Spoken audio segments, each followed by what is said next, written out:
The story begins on a deserted, muddy beach in a post-apocalyptic world. Scattered tree trunks litter the shore, and a young boy lies belly down on the ground. Shortly after, a curious dog approaches, sniffing around the logs. Upon noticing the boy's presence, the dog barks and lunges at him. A fierce struggle ensues, but the boy eventually manages to kill the dog with his knife. He then carries its corpse onto his boat and sets off towards home.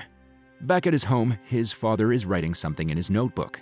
He looks older than he is, with his shabby clothes and gray beard. Their house is raised above the lake, and all transportation is done via boats. Along with a few others, they live in a community by the lake, protected from all sides by gates and metal fences. The son returns with the lifeless body of the dog. His father dismissively checks the carcass and inquires about the events. The son answers that he killed the dog himself.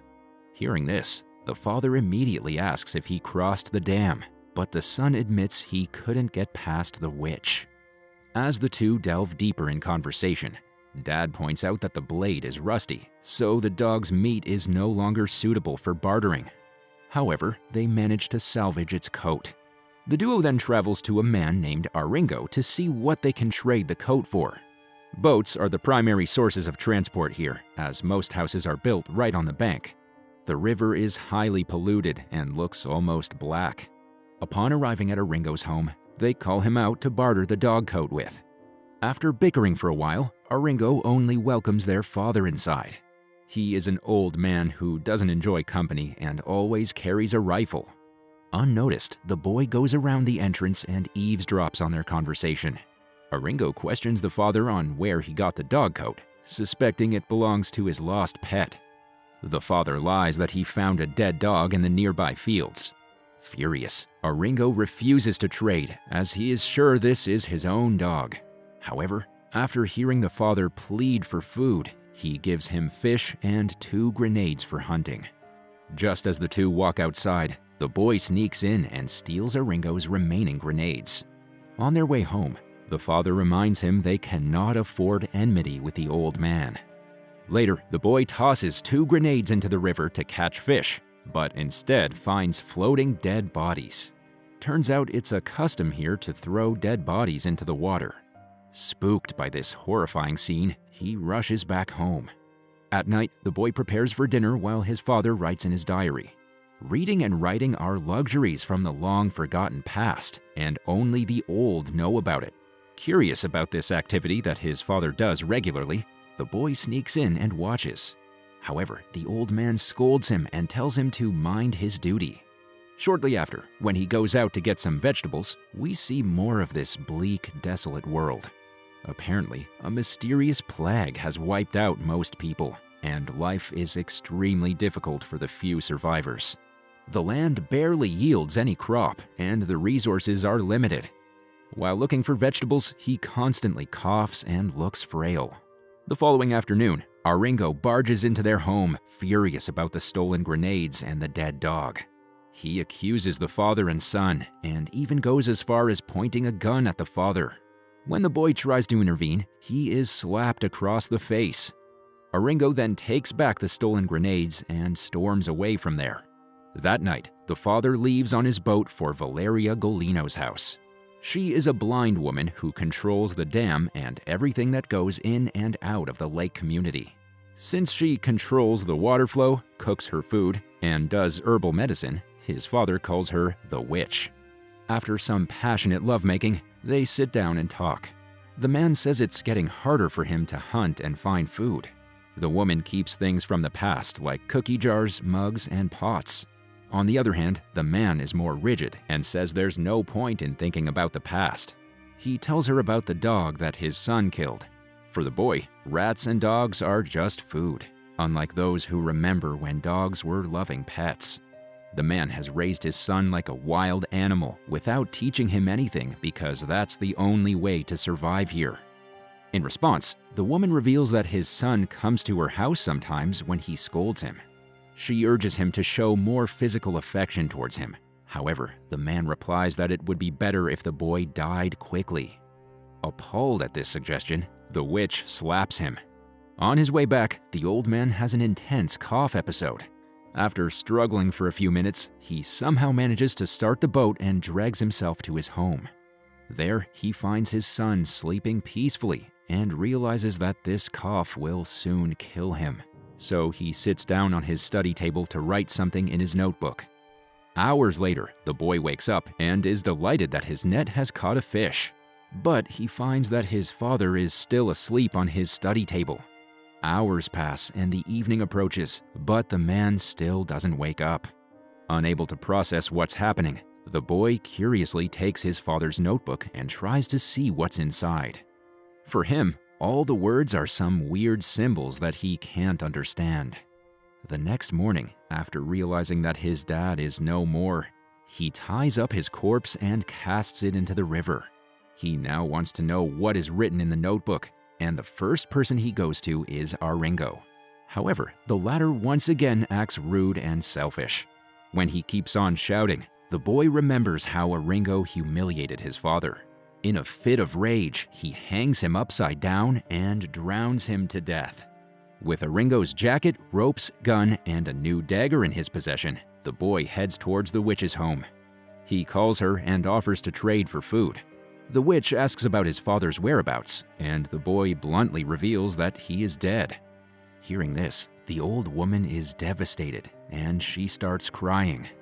After a while, the boy brings out his father's notebook and asks what it is.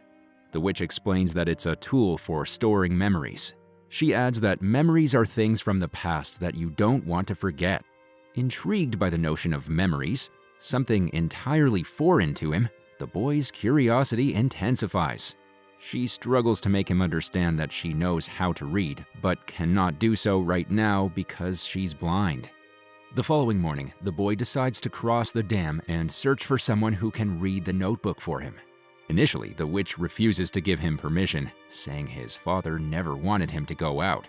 However, the boy is too obsessed with memories and the vast knowledge the notebook has. So, the witch lets him cross the dam with one warning: never trust anyone out there. Immediately afterward, the boy is greeted by grim scenes of dead bodies hanging by tree branches. After a while, he ties his boat to a tree trunk and starts exploring. He sees long lines of abandoned cars that were probably stuck in a jam when the plague hit. He has never seen a car before, but decides to sleep inside one of them for the night. The following day, he discovers his boat has vanished. After a brief search, he encounters two farmers, Matteo and Lorenzo, working in their vegetable garden. They reassure him that his boat is safe and docked at a nearby moor. The boy, driven by hunger, lowers his gun and accepts their invitation to join them for dinner. The farmers advise him to use a spoon while eating to minimize the risk of spreading diseases. After dinner, the boy requests that Lorenzo read his father's notebook. The latter agrees, but says that he'll do it the next day. Before going to bed, Matteo takes him to see something. The farmer duo has captured a young girl kept inside a cage and leashed her like a dog. Matteo pokes her with a stick and forces her to eat the vegetables. While the boy is confused seeing all this, Matteo explains that this girl is for trade with his friends. The following day, the farmers tell the boy that he must work if he wants them to read the diary. Matteo makes the boy plow the field and then asks him to clean the girl's cage. While doing so, the girl begs him to let her go. She says her name is Maria, and the two farmers were friendly towards her before throwing her in a cage. However, despite her pleas, the boy refuses because he's desperate for Lorenzo to read the diary to him. That evening, the boy, Matteo, and Lorenzo gather around to read the diary. The first 2 pages recount the events of the boy's birth. They reveal that his mother passed away during childbirth, and his father had no idea how to take care of him. He even wished the boy would die right away. Just when the story starts to get interesting, Lorenzo says he'll continue reading the following day. This makes the boy angry, but he's quickly reminded that he must abide by the house rules and work during the day in exchange for the evening diary readings. The following day, the boy goes to Maria's cage and asks if she can read the notebook. She lies that her father can, and if he frees her, she will take him there. Hearing this, the boy promptly frees her, gives her a jacket, and marches outside. He then starts tussling with the farmers. At one point, he gains the upper hand and stabs Lorenzo. Matteo tries to choke him, but Maria saves him in the nick of time. She stabs the farmer in the back of his head, immediately killing him. After the incident, the two kids leave on a boat. As they engage in conversation, Maria admits that she isn't sure if her father can read. This angers the boy, and he yells at her for lying to him. In the next scene, they arrive at Maria's home to discover a grim sight. There is nothing except the hanging body of her father in the home. Distraught, they burn the whole place down so that the dead body cannot spread any diseases. The boy then asks her to join him on his journey since she has nowhere to go now. She asks for his name, but he reveals that his father never named him and simply called him son. Following this, the duo wanders down the river in search of someone who can read. As they venture inside the forest, they are suddenly attacked by a masked man with a rifle. After tying up the kids, he takes them to an industrial complex. There, he presents them in front of an intimidating-looking man. The man looks cleaner than everyone else with his fur coat, braided hair, and beard. He is revealed to be the boss of this complex. On his order, the masked man takes the boy to a cage while the girl is left behind. But before he leaves, the boy shows him his notebook. He wants him to read it for him. Later that night, we see the man in his room reading the notebook. He is revealed to be the executioner, as he does all the killings for his boss.